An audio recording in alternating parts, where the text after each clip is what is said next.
사람의 본성은 원래 육신의 소욕을 따르며 탐욕과 방탕을 추구하기에 하나님께 온전히 순종하며 하나님께서 기뻐하시는 종으로 사용되기 위해서는 혹독한 훈련이 필요합니다.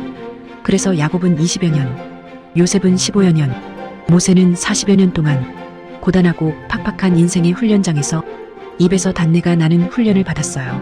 모세의 인도로 애굽을 빠져나온 200만 명의 이스라엘 백성들도 40여 년 동안 거칠고 메마른 광야에서 혹독한 훈련을 받았지요.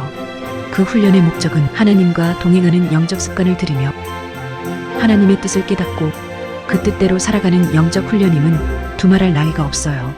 성령의 사람을 만드는 기도 훈련 매뉴얼. 나는 이렇게 기도해서 하나님을 만났다.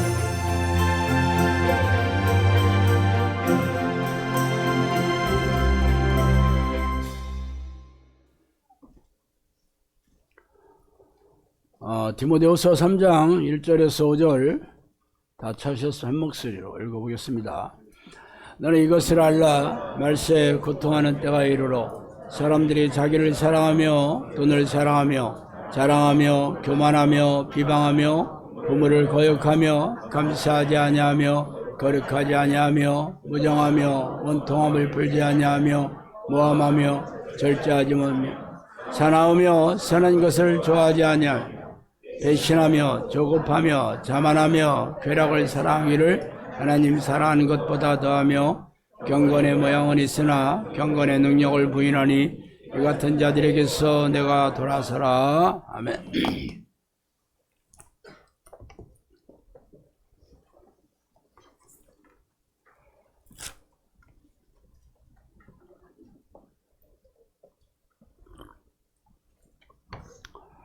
오늘 어떻게 사나운 세상에서 평화롭게 살 것인가 라는 제목으로 전을 나누겠습니다.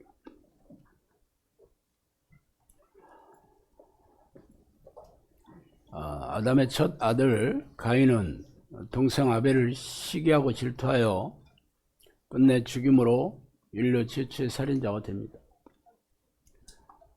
야곱은 에서의 장자권이 탐이 나서 아버지 이삭을 속이다가 결국은 도망치듯 부모 형제를 떠나게 됐죠. 오랜 시간이 지나 고향으로 돌아올 때도 형의 복수가 두려워 화해는 했지만 함께 살지는 못합니다. 야곱의 아들인 요셉 역시 교만을 드러내다가 형들의 시기와 질투를 받아 죽음 직전까지 갔다가 결국 노예로 팔리는 불운한 운명의 소유자가 됐죠. 이처럼 성경의 의인들도 인간관계의 갈등이 심각함을 잘 보여주고 있습니다.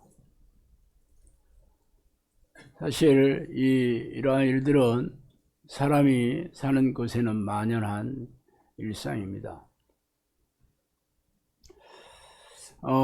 우리나라의 자살 시도자들 2명 중에 1명은 가족이나 연인과의 갈등 때문에 자살을 시도한다고 합니다. 이처럼 인간관계의 갈등이 무섭지만 실제로는 다른 모습을 드러내고 있는 경우가 많아 좀처럼 알아채기 어렵기도 하죠. 그렇지만 인간관계에서는 수많은 갈등과 싸움들은 삶과 영혼을 파괴하고 생명을 앗아갑니다. 특히 우리나라의 유명한 고부간의 갈등이나 대화가 없는 가족들, 직장이 지옥인 사람들, 지금 우리나라 사회가 지금 그렇죠. 또 두 편으로 나뉘어 피터지게 싸우고 있는 이 사람들이 세상 곳곳에 만연한 일상입니다.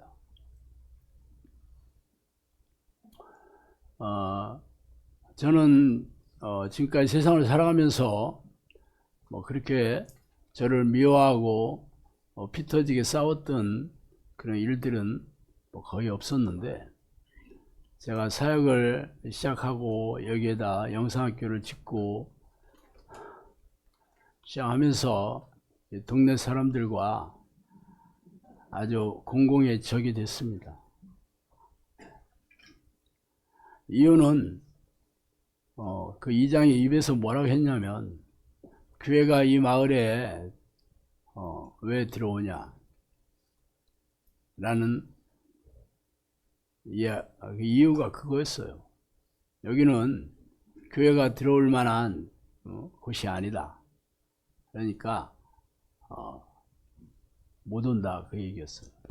그래서 그럼에도 불구하고 들어온다면 수단 방법을 가리지 않고 못 들어오게 할 것이다, 그러더라고요. 그렇지만 뭐 제 돈으로 산 것도 아니고 이렇게 벌써 땅을 사서 건물을 다 지었는데 뭐 동네 이장이 못 들어오게 한다고 해서 아유 죄송합니다, 제가 사람을 잘못 뵙고 이렇게 망발을 저질렀네 하고 없었던 일로 할 수가 없잖아요. 그래서 어떤 일이 생겼겠어요? 동네 사람들과 피 터지게 싸우는 일이 생겼죠. 뭐 싸우는 건 없었어요. 동네 사람들이 자신들이 할 수 있는 모든 수단과 방법을 동원해서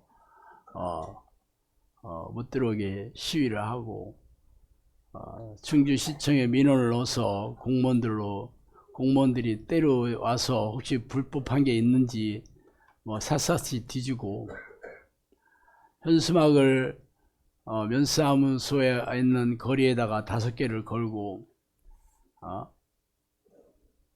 세상 사람들도 거짓말 안 하는데 신목사는 입만 열면 거짓말을 한다, 그렇게 써붙여 놨더라고요. 내가 뭘 거짓말 했는지는 잘 모르겠는데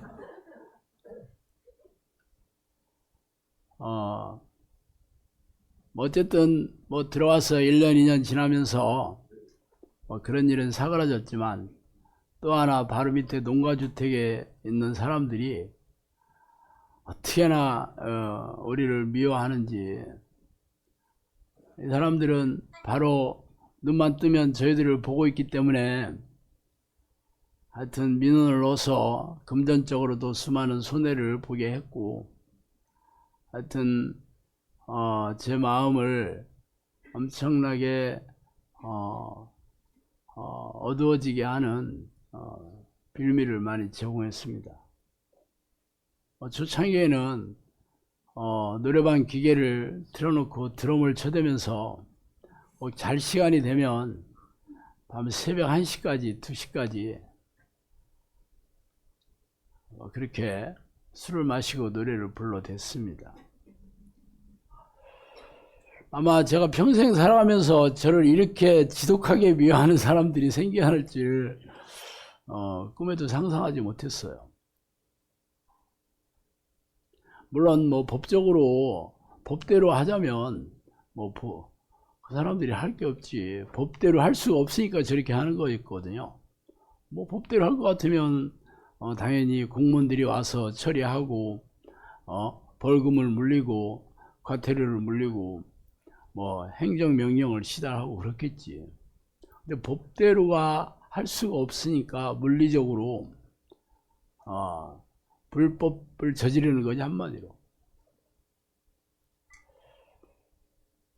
그래서 많은 시간을 제가 마음이 어두워져서 기도를 했던 것 같아요. 물론 뭐 면장의 그 중재로 면사무소에서 서로 상생할 수 있는 길이 있냐 그것도 해보았지만 뭐 결국 무의로 끝나고 더 사나워졌 그런 기억도 있습니다.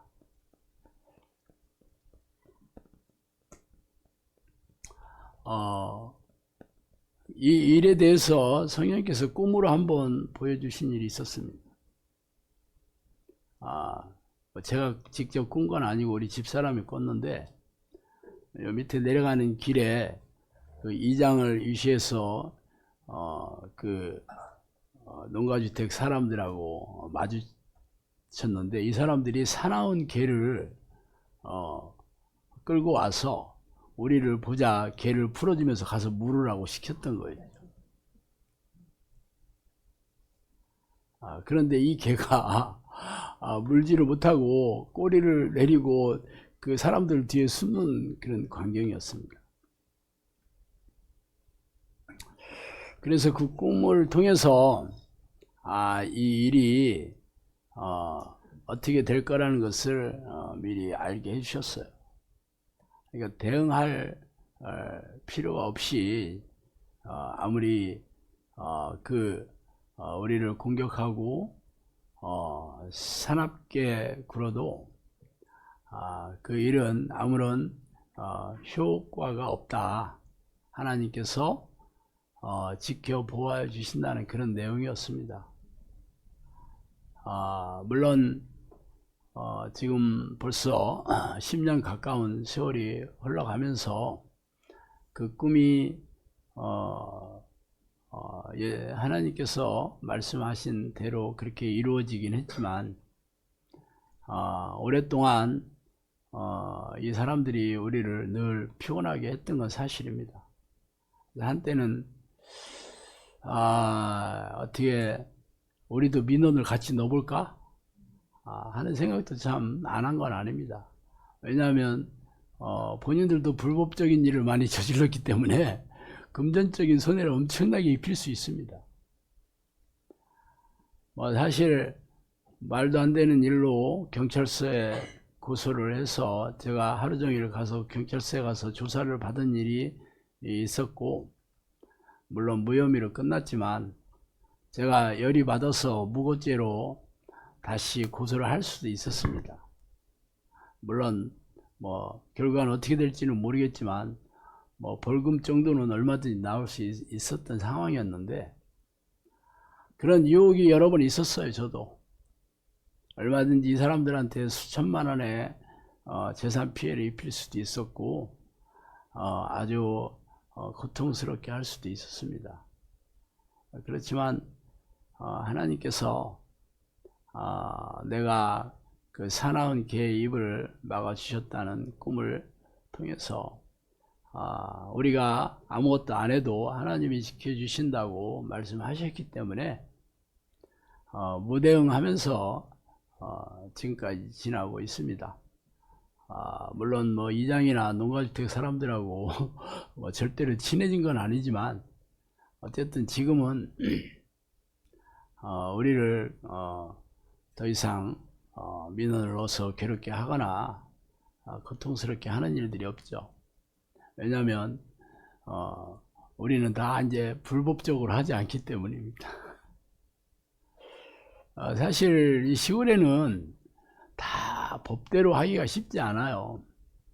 그리고 그 관행이라는 것들도 있었고 건축 설계사라든가 이런 사람들이 그런 건 아무 문제가 없다, 그동안 이런 걸로 문제 삼은 경우를 자신들이 못 봤다, 그렇게 얘기를 했기 때문에 그런 갭이다 해서 이렇게 시작한 일들이었는데, 어느 한 건도 그냥 넘어간 경우가 없었습니다. 어쨌든 많은 공부를 많이 했죠. 인생 공부. 이 시골 사람들과 이 적대적인 사람들과 어떻게 지내는가에 대한 등록금도 많이 치르고 교훈도 얻게 됐습니다. 그러면 이 사람들과 왜 이렇게 갈등이 오고 서로 싸우고 이렇게 되는가?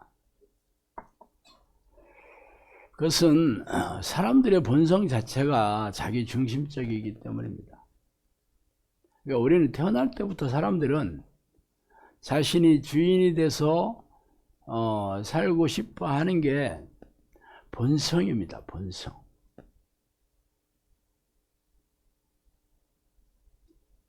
그러니까 어느 사람이든지 모든 것을 자기 중심적으로 생각합니다.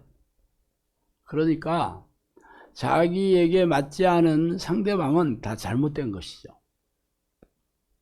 그러니까 할 수 있는 만큼 자신의 생각을 관철시키고 또 자신의 뜻대로 해야지 그게 정의롭다라고 생각을 합니다. 근데 문제는 상대방도 그렇게 생각을 한다는 거지. 상대방도 내 생각은 다 옳다. 내 생각이 맞는 것이다. 그러니까 내 생각과 맞지 않은 것은 상대방이 잘못했다 이렇게 생각을 합니다. 그 말하자면 모두 자기가 왕인 것처럼 생각한다는 거죠. 다 본인이 왕이야. 그러니 왕과 왕이 서로 붙어서 의견이 달라지면 어떻게 돼? 힘겨루기라 하겠네. 힘겨루기. 싸우게 되는 거죠.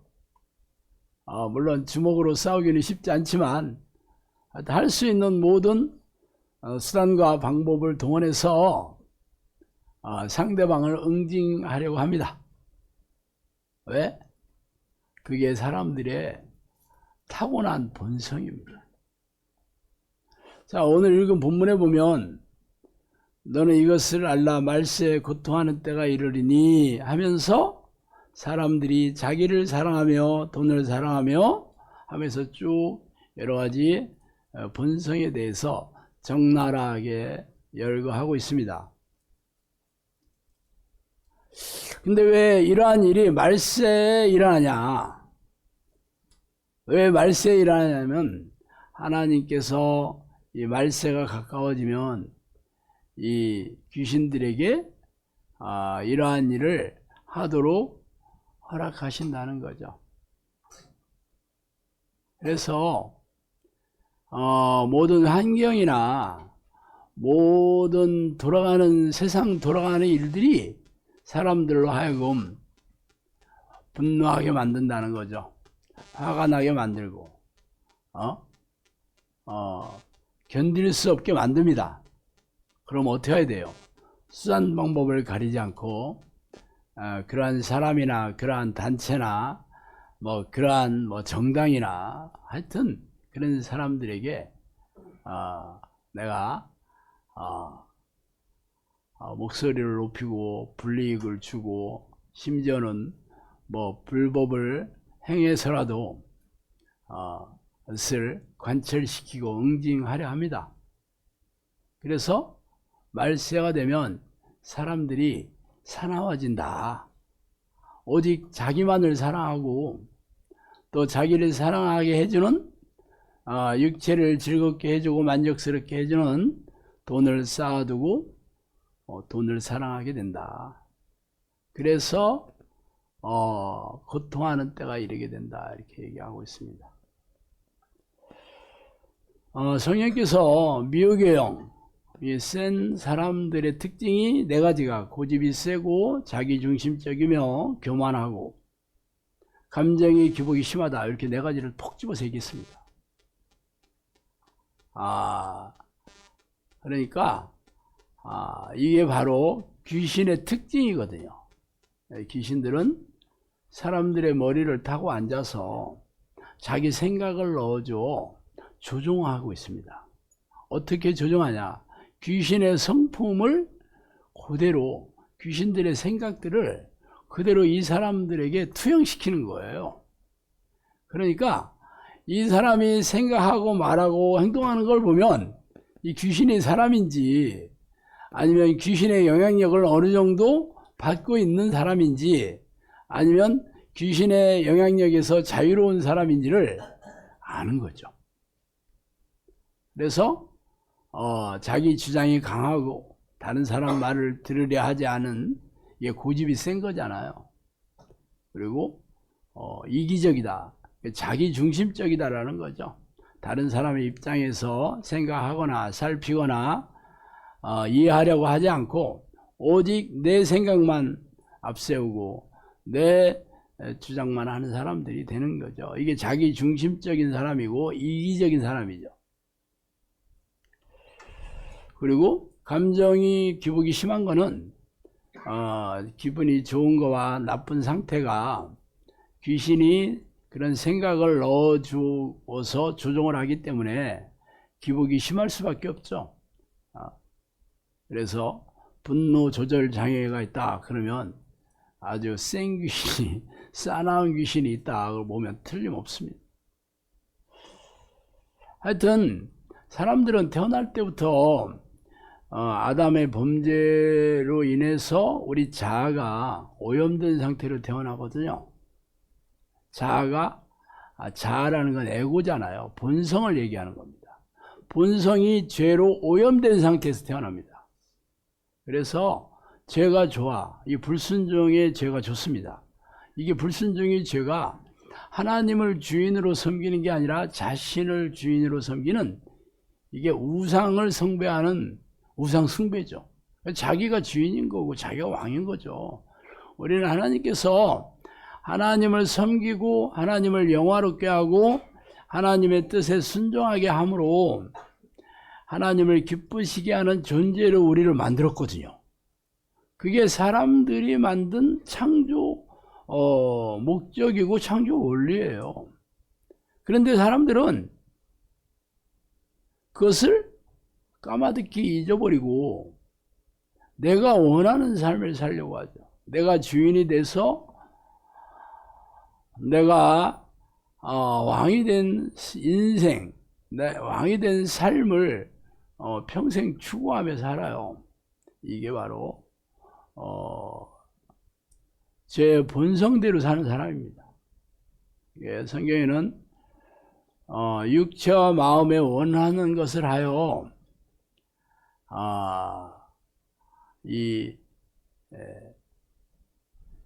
제 본성, 본능에 충실하게 사는 사람들이 바로 죄의 종이다 이렇게 얘기를 하고 마귀의 종이다 라고 얘기합니다. 그러니까 하나님을 모르는 세상 사람들은 전부 세상적인 사람이잖아요. 세속적인 사람들이잖아요. 이 세상적이고 세속적이라는 것을 성경에는 마귀적이다 라고 얘기를 합니다. 이게 전부 마귀에서부터 온 거예요. 근데 문제는 교회 안에 들어온 사람들도 이게 이게 바꾸질 않아요. 교회 안에 온 목적도 본인이 원하는 인생을 살기 위해서 내 힘으로, 이게 어려우니까 하나님의 힘을 빌어보고자 온 사람 많습니다. 이런 사람들은 기도할 때마다 하나님한테 내가 원하는 인생을 살게 해주세요. 내가 원하는 것을 얻게 해주세요. 내가 생각하는 대로 그렇게 되게 해주세요. 그것을 구하고 있죠. 그런 것들이 하나님, 내 자식 잘 되게 해주세요. 내 남편 잘 되게 해주세요. 돈 많이 벌게 해주세요. 성공하게 해주세요. 그런 기도죠. 물론 하나님은 당신의 자녀들에게 그러한 삶을 허락하시고 그러한 인생을 해주시겠다고 약속을 하셨지만, 어떤 사람들이냐면 하나님이 기뻐하는 당신의 백성들이지 교회에 와서 기도하는 사람들이 아닙니다. 그런데 사람들은 그냥 이런저런 종교행위를 하면 내가 하나님이 기뻐하는 당신의 백성이 되었다라고 얘기하고, 기도할 때마다 하나님으로부터 얻어내는 이게 거머리의 딸이잖아요. 잠언에 나오는 거머리의 딸, 거머리에게는 딸이 있어 다오다와 하느니라. 이게 무당들이 하는 기도거든요. 이게 귀신들이 하는 기도인데, 교회 안에서도 기도하는 내용을 들어보면 귀신들이 하는 기도를 하는 사람들이 널려 있습니다. 그래서 어떤 일이 생겼냐면요, 아무런 응답이 없는 거죠. 그래서 교회 다녀도 세상 사람과 진배 없이 마음은 건조하고 냉랭하고 삶은 무능하고 무기력하고 고단하고 팍팍하게 사는 겁니다. 세상 사람과 분별이 안 되는 이유는 하나님의 도움을 받지 못하고 살아가는 거예요. 한마디로 하나님의 백성이 아닌 셈이에요. 근데 교회에서는, 교회 다닌 사람들은 다 구원받은 하나님의 백성이 됐다라고 그렇게 가르치고 선포하기 때문에 그렇게 됐나 보다. 어차피 나는 구원받았으니까 이 땅에서 잘 먹고 잘 사는 게 내 인생의 목적이 돼버린 거지 하나님의 뜻에 관심이 없습니다. 하나님이 나에게 뭘 원하시는지에 관심이 없어. 그냥 교회 와서 예배 드리고 헌금이나 좀 내고 뭐 봉사하고 싶은 것들 할 수 있는 만큼 하고 그러면 본인만큼 하나님을 잘 섬기는 사람이 없다라고 생각을 합니다. 그 마음의 중심이 내가 태어난 창조 목적이 내가 하나님을 기쁘시게 하고 하나님의 뜻에 순종하면서 늘 하나님과 늘 교제하면서 하나님을 동행하는 게 내 인생의 목적이고 이렇게 생각 안 해요. 그게 관심도 없어. 성경에 보면 하나님의 뜻이라고 수도 없이 나오지만 어떻게 그렇게 살아? 쉬지 말고 기도해라. 항상 기뻐해라. 범사에 감사하라. 이것이 그리스도 예수 안에서 너희를 향하신 하나님의 뜻이다 그러잖아요. 근데 쉬지 않고 기도해야 되겠구나 이렇게 생각하는 사람 한 명도 없습니다. 항상 기뻐하는 거, 범사에 감사하는 거, 그거는 나도 감사할 일이 있으면 감사하지. 나도 기뻐하고 살고 싶어요. 근데 이 상황 돼봐. 어떻게 내가 기뻐해? 말하자면 하나님의 뜻에 살 생각이 없는 겁니다. 그렇게 해서 하나님의 뜻대로 살지 않아도 본인이 뭐가 잘못됐는지 몰라. 예수님은 죄지하는 자가 천국에 들어갈 것이 아니요 하나님 뜻대로 행하는 자가 들어간다 그렇게 했잖아요. 그래서 하나님 뜻대로 안 살아도 자기 천국 간대. 이번에도 어떤 사람이 게시판에다가 자기 와이프와 이렇게 나눈 얘기를 상담을 해놨더라고. 상담 요청을 해놨어. 그래서 근데 구원의 잣대에 대해서 서로 이제 아내랑 좀 언쟁이 있었나 봐요. 그랬더니 그렇게 얘기했대. 아니 교회 다닌다고 다 천국 가는 게 아니잖냐. 성경에 봐라. 성령으로 거듭난 성령의 사람이 천국 간다고 니고데모에게 얘기하지 않았냐. 하나님 뜻대로 행하는 사람들이 간다고 예수님이 얘기하지 않았냐. 그러니까 이 아내가 이제 말문이 이제 막힌 거죠. 왜냐하면 이런 얘기를 교회에서 못 들어봤으니까. 그래서 이 교회 다니는 뭐 권사님한테 SOS를 쳤나 봐. 그랬더니 어떤 목사 설교를 들었나 모르겠네. 남편이 웨스트민스터 교리에 보면 다 간다고 우리는 구원받았다고 써 있으니까 아니 웨스트민스터 교리를 믿지 않는 그걸 가르치는 목사가 있나 보네. 사이비가 있나 보네. 그렇게 얘기했대요. 아니 내가 지금 얘기한 거는 성경에서 예수님이 얘기한 건데 웨스트민스터 교리가 사실은 그런 얘기 없거든요. 물론 뭐 그렇게까지 얘기하지는 않아요. 그렇지만 뭐 대략 그 얘기가 웨스트민스터 교리를 고백하는 사람들은 다 천국에 가는 구원받은 백성이다. 그렇게 자의적으로 해석해서 받아들인 거지 말하자면. 그래서 웨스트민스터 교리 이게 장로교 특히 아주 철석같이 믿고 있잖아. 이게 예수님의 말씀 위에가 있어. 그게 그 얘기래. 그래서 하나님의 뜻대로 살 생각도 없고 살지도 않고 성령으로 거듭나지도 않았고 거듭난 증거와 변화나 능력과 열매도 없는데도 자기 다 구원받는다. 그래서 그래서 어떻게 얘기했으면 좋겠냐고. 게시판에 올려놨더라고. 어젯밤에 좀 보고 그냥 말았습니다. 말해서 되는 일이 아닙니다. 잘 봐요. 내 생각이 옳다라고 생각하잖아. 내가 생각하고 있는 게 옳다 그러는데 상대방은 아니다. 틀렸다. 그러면 어떻게 돼? 사입이네. 어디 이단 교주 목사를 그런 설교를 들었나 보네. 자기 생각이 다르다 그러면 자기 생각하는 거와 다르다 그러면 그래요? 글쎄 그러면 도대체 뭐 어떤 근거로 했나 한번 들어볼까요? 그러지 않는다니까. 이단이네 이런다니까. 어쨌든 본성에 충실한 사람들은 전부 귀신의 조종을 받고 있는 사람들이라고 보면 틀림이 없습니다. 마귀들과 싸울지라. 뭐 오늘도 찬송 불렀죠. 찬송만 부르지 뭐 마귀들과 어떻게 싸우는지도 모르고 도대체 마귀들이 어떻게 공격하는지도 몰라. 그냥 찬송만 열심히 마귀들과 싸울지라. 웃기죠. 옛날에 우리 초등학교 다닐 때 많이 불렀던, 꼬무질하면서 많이 불렀던 게 무찌르자 공산당 뭐 이런 거였거든요. 그렇다고 뭐 공산당하고 싸우겠어 초등학교 애들이?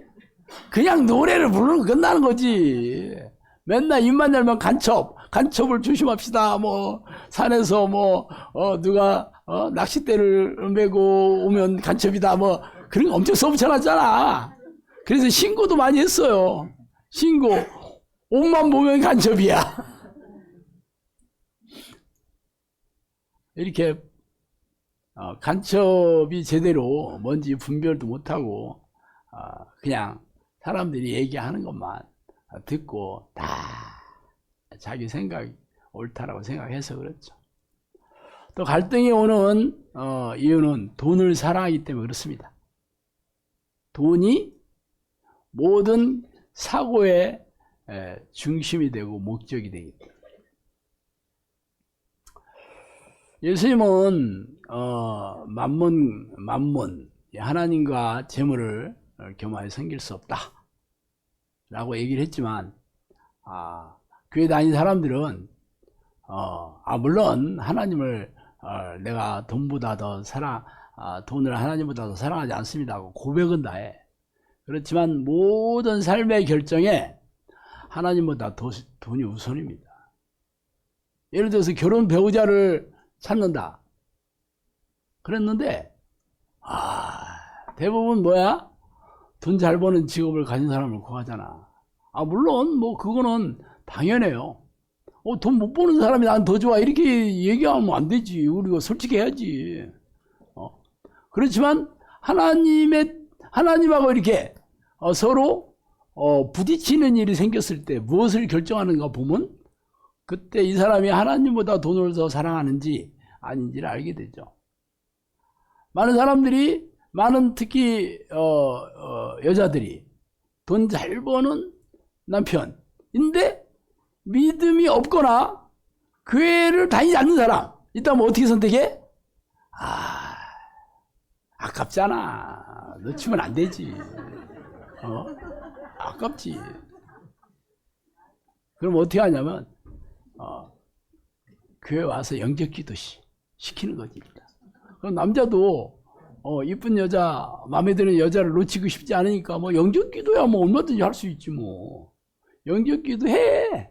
그리고 뭐 적어도 뭐 결혼해서 허니문 기간 동안은 교회 다녀줘. 뭐. 그거 뭐 어려워.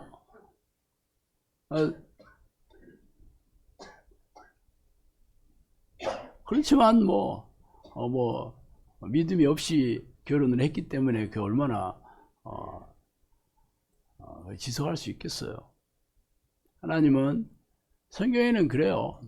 하나님과 어떻게 벨레알이 서로 같이 살 수 있겠냐. 그렇게 얘기하죠. 인생의 목적이 다르잖아. 그렇지만 결정이 돈을 잘 버는 직업을 가진 배우자가 있다 그러면 하나님이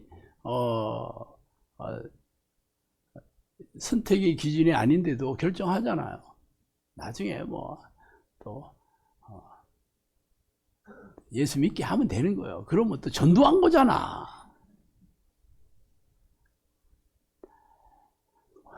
이런 식이죠. 그리고 교회 안에서도 돈 때문에 서로 불화하고 가정도 불화하고 직장에서는 말할 것도 없고 세상 사람들은 말할 것도 없습니다. 돈 때문에 싸우는 경우 수도 없이 많습니다. 우리 전에 교수님이 한번 그랬는데 불의는 참아도 불이익은 못 찾는다. 교수님이 그랬다는 게 아니고 그런 얘기가 있다라고 얘기를 하는데 엄청 마음에 드는 얘기인 거 봐. 얘는 불의는 참아도 불이익은 못 찾는데.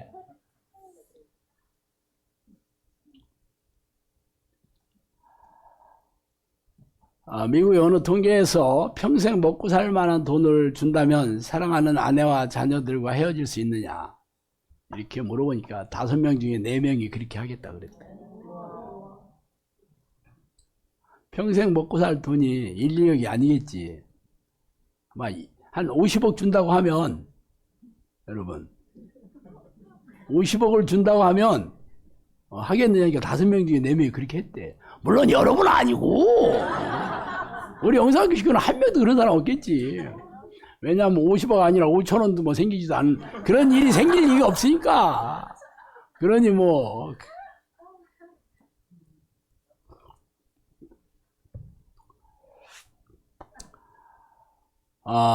또 하나는 왜 갈등이 생기냐면 이 사회적인 성품이 부족한 거죠. 제가 60년생이거든요. 베이비 붐의 절정에 이르렀을 때 태어났습니다. 우리는 3남 1녀라 4명의 형제 우리 자녀들이 있었는데 4명이면 평균이었어요. 많으면 10명. 우리 마누라는 9명. 우리 마누라는 9명 중에 이렇게 꼴찌. 근데 10명 정도 나는 일이 뭐 크게 드문 일이 아니었어요. 7, 8명 좀 많이 났어요. 그러다 보니까 항상 그때는 뭐 다 가난했잖아요. 그러니까 항상 뭐 먹는 게 좀 생겼다 그러면 주변 상황을 다 해야지. 자기만 내 거다고 하면 이게 박 터지게 깨지게 돼 있잖아. 그죠? 그래서 형제들과 이렇게 적당하게 배분하거나 나누는 그런 그런 상황을 어렸을 때부터 체험을 하게 되죠. 학교에 가봐. 그때 저는 시골에서 태어나서 한적하게 살다가 우리 어머니가 시동생하고 싸우고 나서 가출을 하면서 이사를 대전으로 가게 됐는데 대전에 가보니까 사람들 진짜 많대. 그때 제가 초등학교를 들어가게 됐는데 우리 반에 60명이었어요. 그런데 그것도 오전반이 있고 오후반도 있어. 그래서 나는 학교 가기가 너무 싫었거든요. 그래서 우리 어머니한테 학교를 간다고 하고 나는 합법적으로, 그러니까 오전반인데 내가 오후반인 것처럼 가. 12시쯤 가. 그럼 들어가면 애들이 다 끝나서 나오잖아. 그럼 다 끝났네 하고 이제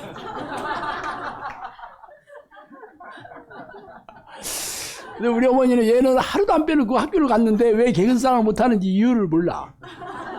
나도 몰라.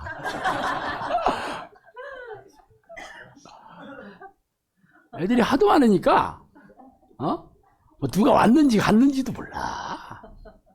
출석 부르다 보면 10분이 20분씩 지나.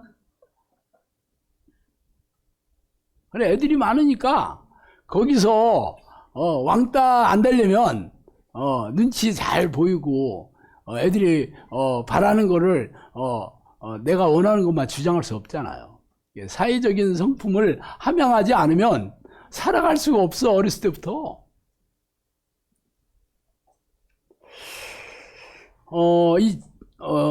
영상학교 하얀 고양이 이름이 재롱입니다. 이 재롱이가 지금 어떤 고양이랑 싸워가지고 귀가 이렇게 찢어져가지고 지금 치료받느라고 지금 잠시 영상학교 지금 없는데 얘를 분양을 받았어요. 그런데 엄청 얘가 싸나워. 그리고 외톨이 은둔 이 스타일이더라고. 뭐 무슨 추루 같은 거 줄 때나 오지 딴 때는 얄짤 없어. 그리고 좀 이뻐한다고 손 이렇게 대면 막 할퀴고 막 으르렁거리고 막 이러더라고. 진짜 싸가지 없대. 난 태어나서 이렇게 싸가지 없는 고양이 처음 봤어요. 우리 마누라는 아니 이거를 삶아 먹어야지 이걸 왜 데리고 있냐 뭐 이렇게 고양이를 삶아 먹는다는 얘기는 못 들어봤는데 하여튼 일단 고기니까 맛은 좀 없다 그러대. 그래서 이제 얘는 오자마자 이제 얘는 영상학교에 도저히 얘는 키울 수 있는 고양이가 아니다. 그렇게 우리가 판단을 내리고 막 보내려고 했는데 못 보내게 됐어요, 결국은. 근데 이 고양이가 벌써 온 지가 한 1년 가까이 됐는데 지금은요, 확 변했습니다. 얼마나 얘가 귀염을 떨고 막 사람들을 좋아하고 그 왜 그랬나 봤더니 우리 영상에 사람들이 엄청 많잖아요. 근데 얘가 사람들한테 이 이쁨 받고 싶어하는 그러한 마음은 있어. 그렇지만 집에서야 뭐 자기 혼자밖에 없으니까 이뻐해 줬겠지. 그러니까 문제가 없었는데 이 사회적인 성품이 전혀 없는 상태에서 왔잖아요. 여기 또 다른 고양이들도 있고 있으니까 다른 고양이라고 전혀 같이 어울리는 법이 없어. 막 고양이 막 이렇게 때리기도 하고 막 얘들 막 펀치 날리잖아요. 우리 양이는 재롱이만 보면 도망다니느라고 정신없어. 뭐 거기다가 이 이웃의 고양이들하고 같이 오면 서로 싸우고 막 이랬다니까.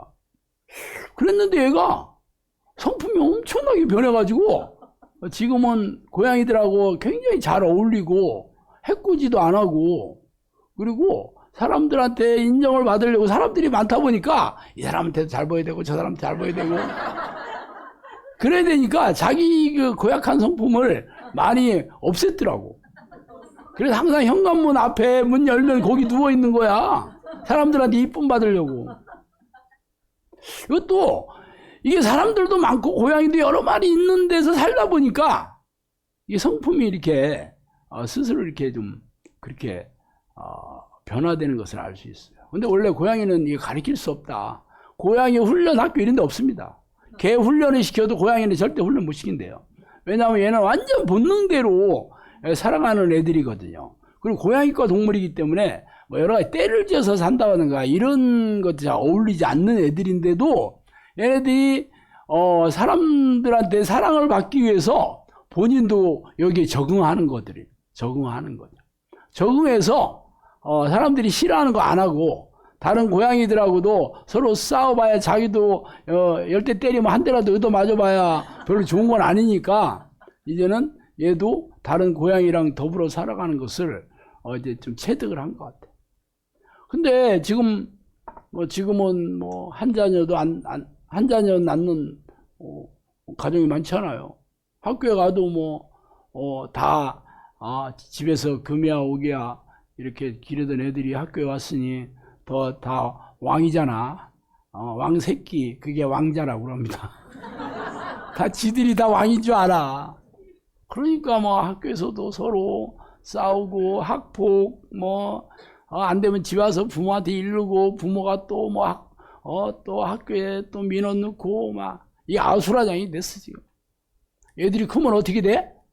군대 가서도 그렇고 사회에 나오면 세상이 전부 사나워지고 세상이 전부 자기가 다 왕대접 받으려고 하니 이게 서로 더불어 사는 이런 것들이 없는 거죠. 그리고 우리나라는 이 대화하는 법을 배운 분위기가 아닙니다. 외국만 하더라도 이게 서로 이렇게 토론하는 그런 문화고 학교에서도 선생님이 이렇게 일방적으로 가르치기보다는 기본적인 걸 얘기해주고 서로 이렇게 토론하는 그런 학습 그런 분위기인데 우리나라는 그런 게 없잖아. 그래서 우리 디사 코칭 처음 시작하니까 사람들 앞에서 발표해 본 적이 없기 때문에 엄청 두려워하고 힘들어하고 그렇더라고. 이 문화가 되질 않아서 그래. 문화가 되지 않아서. 남들 앞에서 이게 대화를 하는 거. 개인적으로 친구야 마음에 맞는 친구랑 얘기하는 건 어렵지 않지만 내 마음에 맞지 않은 친구, 내 생각과 다른 친구와 서로 이렇게 대화로 해서 의견을 모으거나 이게 상대방의 의견을 인정해 주고 이런 것들에 대해서 배우지를 못하는 거예요. 그러니까 만나면 내 마음에 안 들면 서로 관계가 안 좋아지는 전부. 그러니까 내 생각과 다른 사람하고 더불어 살아가는 법을 우리나라 이 가정이나 학교나 뭐 군대나 사회나 이런 것을 가르쳐 주지 않고 마음에 안 들면 싸워서 이기는 것은 잘해. 시위를 하고 데모를 하고 주장을 하고 막 이런 거는 잘해. 이런 거는 하여튼 뭐 전투적이야. 우리나라 국민은 막 안 되면 무조건 데모부터 해. 학교에서 데모하고 막 학교에서도 뭐 마음에 안 들면 막 내가 할 수 있는 수단 방법을 다 동원해 가지고 자기 주장을 관철하는 거는 잘해도 상대방의 주장을 받아들여서 서로 타협을 하고 서로 같이 상생하는 이런 것들을 배우지를 못합니다. 그래서 평화롭게 사는 건 진짜 어려워요. 그러면 어떻게 평화롭게 살게 될 것인가?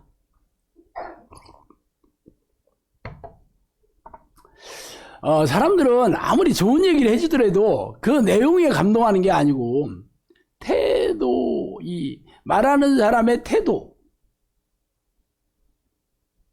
대해서 호의적이거나 아니면 마음에 안 들거나를 많이 결정하게 됩니다. 예를 들어서 저는 동영상으로 지금까지 5,000개가 넘는 동영상으로 유튜브에 얘기를 했거든요. 근데 그 근거는 전부 성경적인 그런 주장을 담아서 얘기를 했어요. 근데 많은 사람들이 저한테 말은 그거 맞는데 말하는 태도가 싸가지가 없다. 저한테 그런 얘기를 참 많이 했습니다.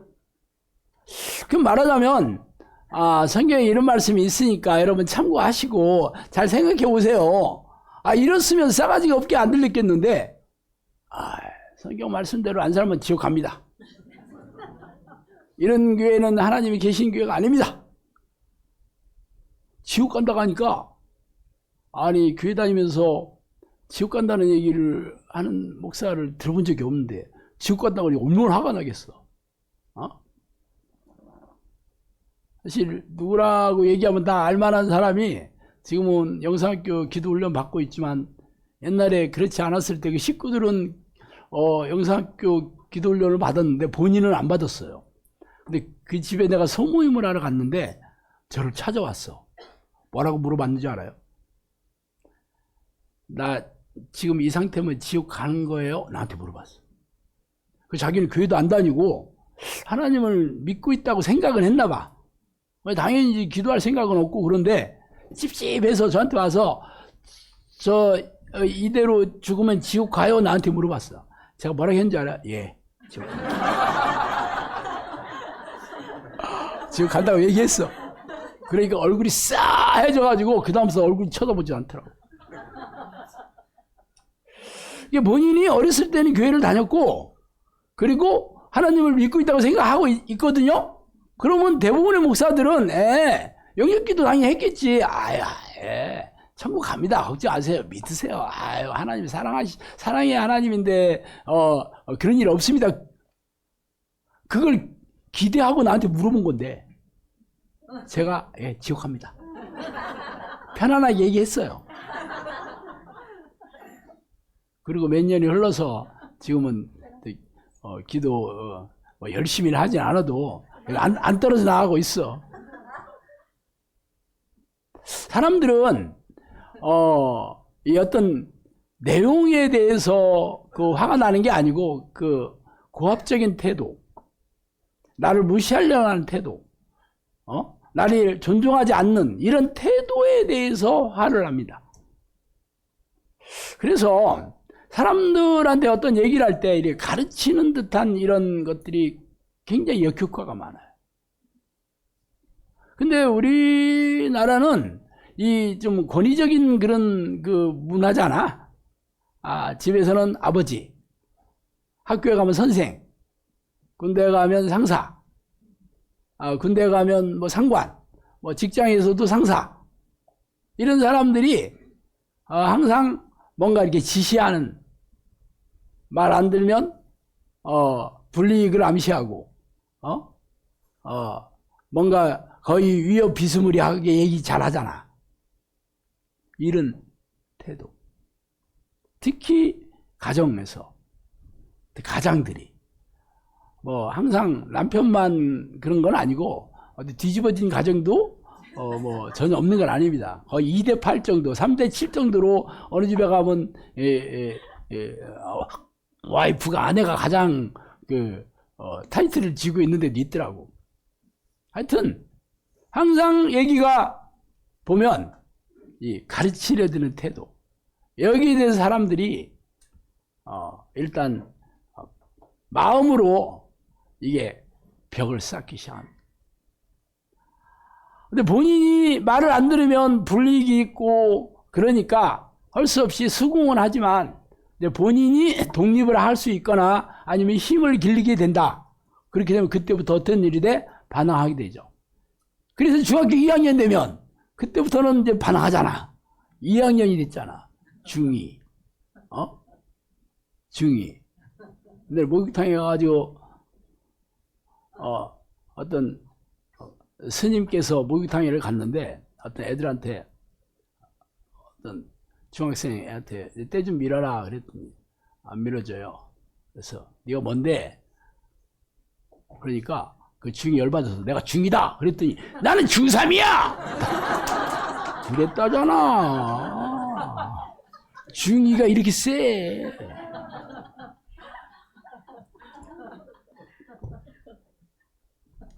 근데 우리는 항상 자기 중심적으로 사고하고 생각하고 말하고 행동하는 게 본성이기 때문에 상대방을 너는 내 말을 들어야 돼. 너는 내 말을 듣지 않으면 너는 너는 내 편이 아니야. 뭐 이런 그 태도를 가지고 이렇게 얘기를 하게 되죠. 특히 목사들 문제 많아. 저도 여러분들이 저를 내가 그런 식의 태도를 많이 보이고 있지 않다라고 생각은 안 할 것 같아.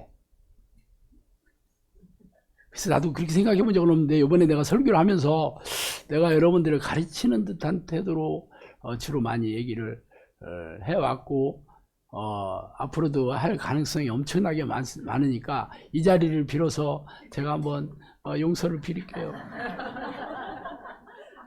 사실 제가 좀 싸가지가 없게 말하는데 선수고 목소리도 좀 부드럽지 않잖아. 우리 마누라가 항상 저한테 소리를 지르지 마라 나한테 굉장히 많이 얘기했는데 나는 소리를 지르지는 않았는데 상대방이 들을 때는 소리를 지르는 것처럼 들리는 거니까 기분 나쁜 거죠. 그게 평소에 이렇게 이런 게 익숙해져 있는 거고 그게 습관이 돼 있는 겁니다. 그렇기 때문에 상대방이 뭐라고 얘기하든 그 사람이 맞다는 거지. 상대방이 나는 그렇게 안 했는데 오해해요. 그건 잘못 생각한 거예요. 절대 그렇지 않습니다. 상대방이 그렇게 받아들이면 그게 맞습니다. 본인이 잘못된 거죠. 그래서 이 태도. 그래서 성경은 내 원수가 줄이거든 먹이고 목마른 거든 마시게 하라. 그래야므로 내가 숯불을 그 머리에 쌓아 놓으리라. 이거는 아무리 원수래도 이 사람이 원하는 것을 해주고 이 사람의 필요를 채워주면 이 사람은 숯불을 머리에 올려놓은 것처럼 너무 얼굴이 화끈거린다 이거지. 감동한다는 거야 말하자면. 성경에 있는 얘기. 그리고 항상 뭐 그러면 그래 네가 하고 싶은 대로 해. 네가 하는 게 맞아. 그렇게 할 수는 없잖아. 뭔가를 부모로서는 자녀들을 가르쳐야 되는 일들도 있고 목사가 되면 또 목사는 가르치는 게 또 직업이기 때문에 또 가르칠 수밖에 없고 또 부부간에도 서로 잘못된 것을 지적하고 그럴 수 있는 일이 또 많이 생기잖아요. 사람들은 그 내용에 대해서 내용이 맞다. 그 내용이 틀리다. 그런 거에 대해서 마음이 왔다 갔다 하지 않고 아까 얘기했잖아. 태도. 그럼 어떤 사람의 말을 잘 듣느냐? 먼저 신뢰감이 구축되어 있어야 됩니다. 신뢰감. 아버지가 자녀가 잘못했다고 매를 치더라도 그 자녀가 아버지와 신뢰감이 구축되어 있으면 그거는 부작용이 안 일어납니다. 그렇지만 신뢰감이 없는 상태에서 자녀에게 체벌을 하거나 심하게 질책을 한다 그러면 반항하고 폭발하게 되는 거죠. 아무리 아버지가 볼 때는 분명히 이건 자녀가 잘못한 거고 이거는 분명히 아버지로서 당연하게 이거를 고쳐야 되는 건 맞아. 그렇지만 그 전에 신뢰가 구축되지 않다 보면 효과가 없습니다. 신뢰가 없는 상태에서는 하나님만 못해. 평상시에 아버지가 부모가 자녀들하고 친근한 관계를 유지해야 됩니다. 친근. 그래서 아버지를 좋아하게 되고 부모를 좋아한 상태로 신뢰가잖아. 뭐 그러면 자녀가 아버지한테 내가 당신을 신뢰합니다 이렇게 얘기하는 자녀는 없지. 좋아하냐 안 좋아하냐는. 여러분의 자녀가 부모를 좋아하고 있습니까? 생각해봐. 신뢰하고 있는 거와 똑같은 말입니다. 부부간에도 마찬가지죠. 부부간에 부부는 서로 하나잖아. 하나라는 것은 모든 생각들이 동일해야 되는 거잖아. 그럼 처음서부터 동일했을 리가 없지. 화남은 금여자나 화성에서 온 남자, 금성에서 온 여자잖아. 서로 별이 틀린 데서 왔어. 그럼 모든 게 다 다를 수밖에 없죠. 그렇지만 서로 신뢰하게 되면 서로 다른 것들을 서로 용납하고 이해하고 서로 받아들이고 서로 더불어 살 수 있는 관계를 형성하게 되어 있는데 이 신뢰가 없는 상태에서 자기 주장을 하게 되면 이거는 깨지는 거지 뭐 이제 무조건 싸우다가 깨지는 거예요. 아니면 그냥 같은 집에 살아도 남남인 것처럼 사는 거지 뭐. 대화가 없는 거죠. 그래서 여러분 부부간에 신뢰하는 관계인지 아닌지를 어떻게 하냐. 대화를 많이 하냐 안 하냐 보면 압니다. 대화를 자주 하는 그런 부부냐. 같이 있는 시간이 많냐 그거 보면 알아. 그렇지 않다 그러면 신뢰하지 않는 부부입니다. 뻔해. 물론 우리는 기도도 많이 해야 되니까 같이 있는 시간 많이 없는데요. 그것도 부부가 같이 기도하고 기도가 끝나면 같이 있으면 되는 거잖아. 우리 집사람하고 나하고 맨날 붙어 다니잖아. 24시간 붙어 다니거든요. 그래서 내가 우리 여기 주유소 용화는 넘어가서 서충주 가면 주유소 하나 있는데 그 주유소 사장이 우리 보고 껌딱지 부부라고 했습니다. 껌딱지 부부. 항상 주유하러 왔는데 둘이 없을 데가 없어. 어느 정도였냐. 결혼을 했는데 우리 집사람은 은행 다녔거든요. 은행 모임인데 제가 가요. 웃기죠? 내가 가서 같이 그냥 모임 같이 해. 사적 모임이지 물론. 아주 뭐 통닭집에도 가, 치킨집에도 가고 뭐 그러잖아. 그럼 같이 가. 가서 제가 가서 재미있게 얘기해주면 두 번서부터는 무조건 내가 가는 걸로 다 알고 있어. 안 온다 그러면 물어본대. 왜 신랑 안 왔어? 제 친구 모임에 우리 마누라 옵니다. 진짜 웃기지? 남자들 무슨 친구 모임에 자기 와이프가 무슨 부부 동반해서 오는 것도 아닌데 당연히 혼자 오죠. 근데 우리 마누라는 꼭 와. 그게 문화입니다. 우리 가족의 문화. 그러다 보니까 우리 마누라 표정만 딱 봐도 금방 알아 내가. 이게 뭐 잘못됐네. 왜? 계속 붙어 있으니까 민감해. 말을 안 해도 뭔가 문제가 있구나, 뭐가 지금 상태가 안 좋구나 이걸 금방 알게 됩니다. 근데 맨날 떨어져 있는 사람은 상대방이 뭔지 몰라. 이렇다고.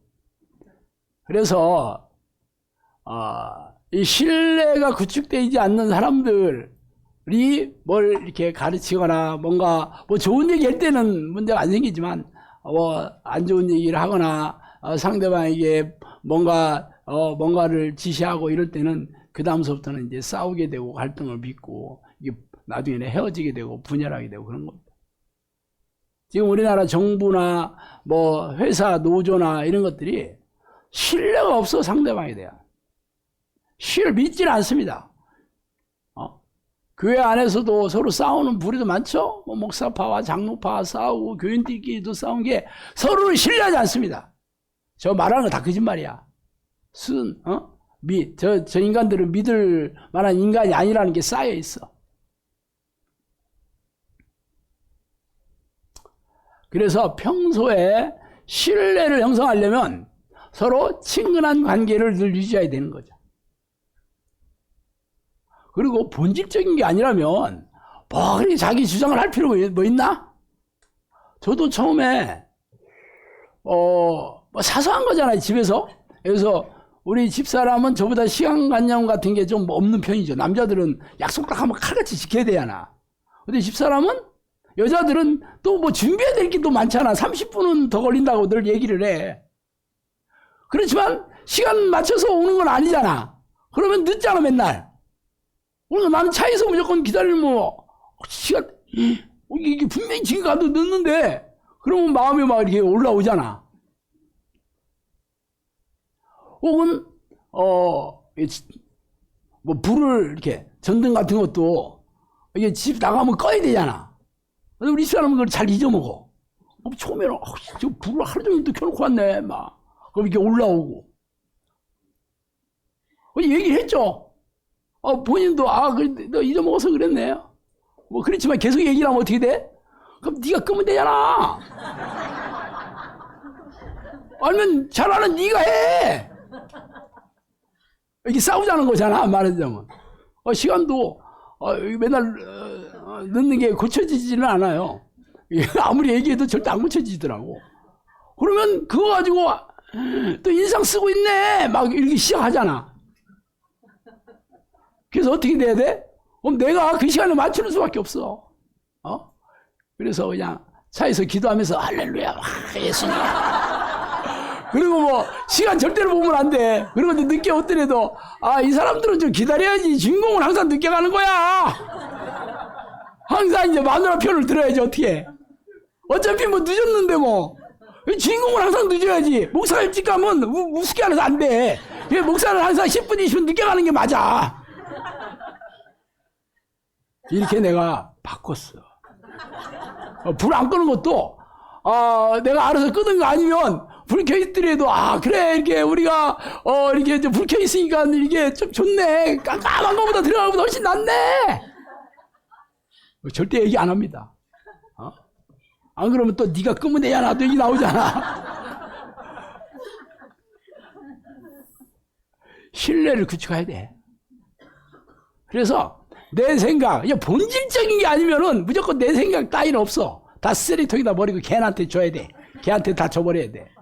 그래서 내 생각이 없는 사람, 내 주장이 없는 사람, 그런 사람이 되면 상대방이 엄청 좋아합니다. 자기 생각은 똑같거든 항상. 신뢰합니다. 그리고 어쩜 당신은 나를 이렇게 사랑해 막 이러면서 당신 같은 사람 처음 봤어 막 이러면서 선택해. 가정을 전쟁터로 만들고 싶으면 여러분의 주장을 계속 주장하고 틀렸으면 응징하고 위협하고 그러면 가정이 전쟁터 되는 거고, 거꾸로 가정을 아름다운 보금자리를 만들고 싶으면 자기 주장, 자기 생각, 자기 뭐 이런 걸 전부 쓰레기통에다 버리면 됩니다. 그러면 세상에 당신 같은 남자 처음 봤어 이런 칭송이 더 들어와. 이제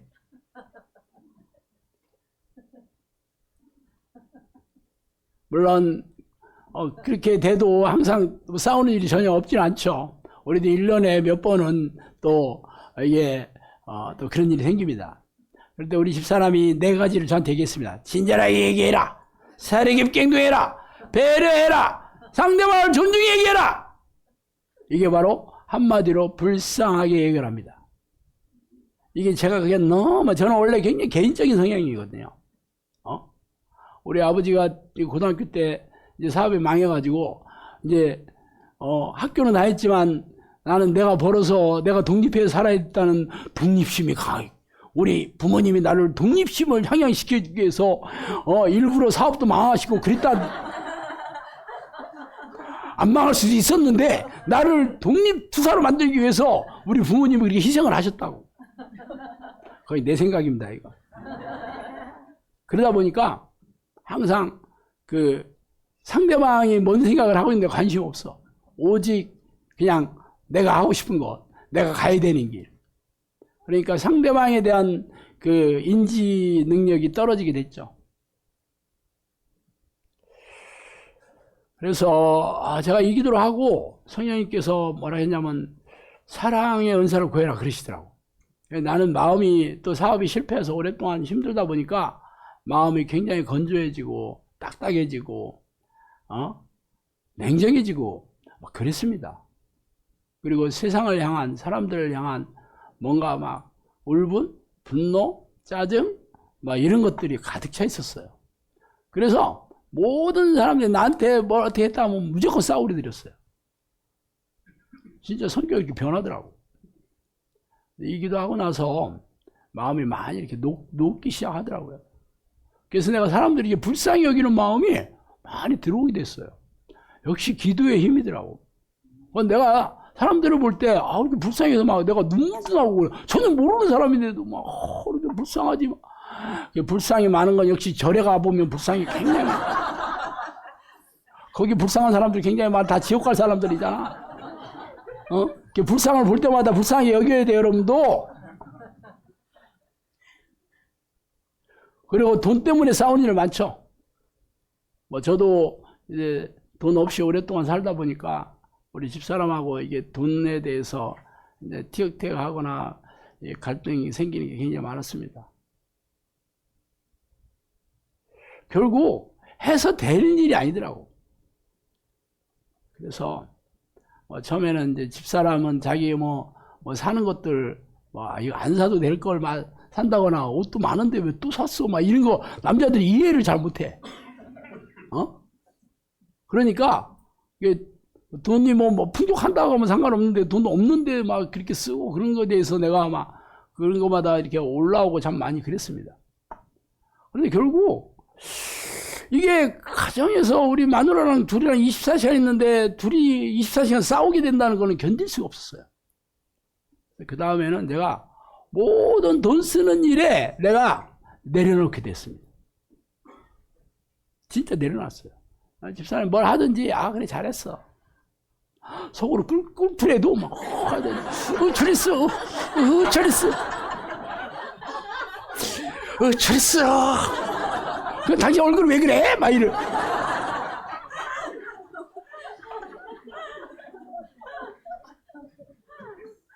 그리 됐습니다. 그게 가정의 평화를 지키는 최고의 방법이에요. 내가 그렇게 안 하면 답이 없어. 다른 사람을 가르치고 변화시킨다는 것은 사람이 할 수 없는 일입니다. 그건 하나님만이 하시는 거라. 하나님이 아니면 아무도 못해, 그 일은. 내가 안다는 거는 내가 하나님 자리에 앉았다는 교만하게 짝이 없는 얘기는 되지도 않아. 저도 처음에 결혼해서 10년, 20년 얼마나 이게 안 되는 걸 하려고 하니 내가 얼마나 짜증이 났겠어요. 힘들었겠어요. 근데 사실 사업에 실패해서 집사람 고생을 엄청 시키고 나니까 내가 그런 것들을 이제는 받아들이게 됐습니다. 그래 내가 옛날에 쌩 고생 시켰기 때문에 그 정도 내가 못할까 그런 생각이 절로 들어오긴 했어요. 그러니까 여러분들 그러려면 마누라 고생을 시켜. 그럼 안 되겠지? 하여튼 마누라보다 돈을 더 사랑하면 안 됩니다. 다른 건 모르겠어. 일단 돈보다 하나님보다 돈을 더 사랑하면 여러분 천국 못 들어가지만 마누라보다 돈을 더 사랑하게 되면 여러분 집에 들어갈 생각하지 마. 그지가 돼도 마누라랑 같이 있으면 괜찮아. 제가 해봤더니 빚더미에 있어서 그지가 됐는데도 마누라랑 같이 있으니까 굶는 일 없구만. 내가 경험삼 얘기하는 거예요. 마누라가 쫓아내지 않아서 지금까지 살고 있다니까. 근데 남편들이 그걸 잘 몰라. 돈을 움켜쥐면 돈을 잘 움켜쥐어야지 된다고 생각. 절대 그러지 않습니다. 돈은 잃어도 마누라만 잃으면 안 오면 돼.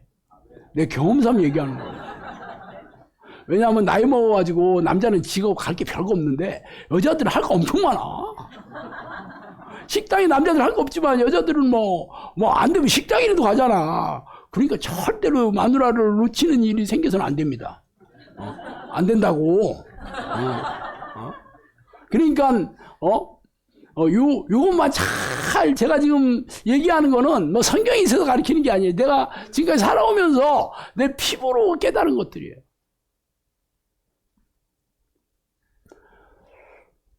마지막으로 남의 죄에 간섭하지 마라. 성경에 보면 너희 중에 누구든지 살인이나 도둑질이나 악행이나 남의 일에 간섭하는 자로 고난을 받지 말려니와. 그런 거 간섭하지 마라.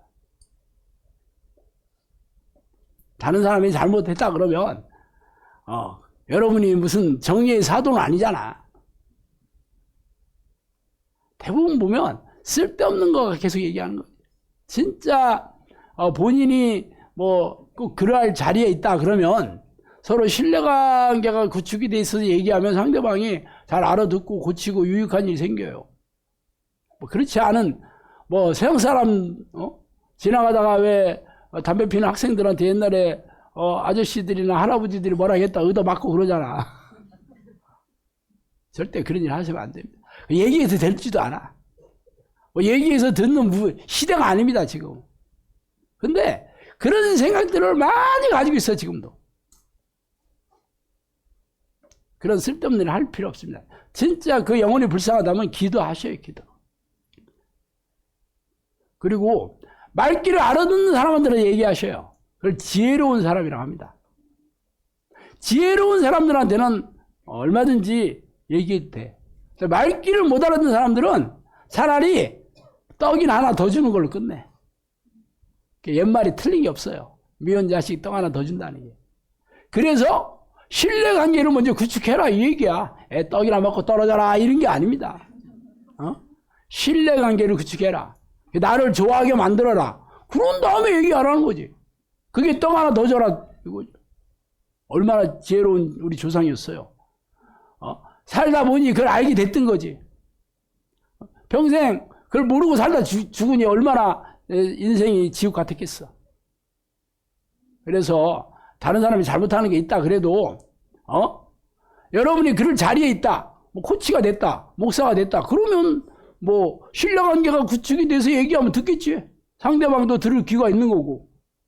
뭐 그렇지 않은데 막 쓸데없이 뭐 너 인생 왜 이렇게 살아 뭐 되지도 않아. 차라리 그 영혼이 불쌍하다면 기도해요. 기도해.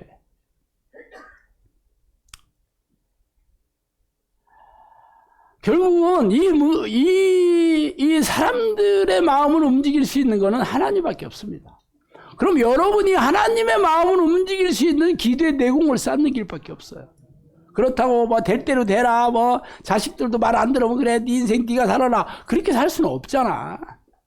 어떻게 그걸 여러분이 보겠어? 말해도 안 듣는다. 그러면 완력으로 막 이렇게 해서 안 된다. 그러면 기도해서. 가족 같은 경우는 서로 좋아하게 만들어. 자식이 좋아하는 것들 귀도 기울여주고 관심도 많이 가져주고 그러면 마음 바뀌죠. 여러분들이 그렇게 안 해서 자식들이 안 좋아하는 거지. 그런 다음에 신뢰관계가 구축된 다음에 그때 얘기해야 돼. 그렇게 해서 안 된다 그러면 기도하셔요. 기도의 내공을 쌓는 길밖에 없어. 그래서 하나님께서 그 마음을 움직여 주시면 고래도 춤추게 할 수 있다 하는 게 그 얘기야.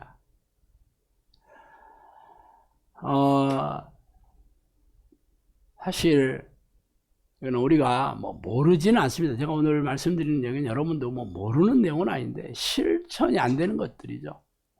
실천이 안 돼. 왜? 내 본성이 내가 왕으로 살아, 내가 주인이 돼서 살아가고 싶어하는 본성이 있어 그럽니다. 결국은 어떤 좋은 해법이나 어떤 좋은 행동 지침을 있다 하더라도 그게 여러분이 열매가 없다면 아무 소용없습니다.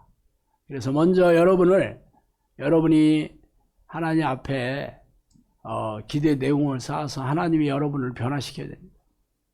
다른 사람이 여러분을 변화시킬 수 없습니다. 하나님께서 여러분을 녹이셔야 됩니다. 그래서 하나님께서 여러분을 말랑말랑하게 해주셔야 돼요. 그러면 사람들도 여러분 말에 말랑말랑해집니다. 여러분이 말랑말랑하지 않은데 다른 사람이 여러분의 말에 말랑말랑하기 절대 안 됩니다. 여러분이 먼저 말랑말랑하게 돼야 되는데 이것은 결심한다고 되는 일이 아니고 노력한다고 노력하면 조금 되겠지. 그래서 오래 지속이 안 돼. 기도하면 하나님이 여러분을 변화시킵니다. 새 마음을 주시고 새롭게 변화시켜 주시고 너는 새로운 피조물이다 얘기하십니다. 결국은 기도하는 수밖에 없습니다. 아셨죠? 기도하겠습니다. 하나님 아버지 감사합니다. 하나님 우리가 앞으로 살아갈 세상은 지금까지 살아왔던 세상과 경험하지 못한 그런 사나운 세상, 사나운 사람들과 더불어 살아야 됩니다. 그래서 우리가 어떻게 평안하게 평화롭게 살 수 있는지 하나님 늘 우리의 마음과 생각을 지켜주시고 이 마지막 때 이 종말의 날에 하나님께서 저희들을 평화에 사도록 사용하여 주시옵소서. 예수 그리스도 이름으로 기도합니다.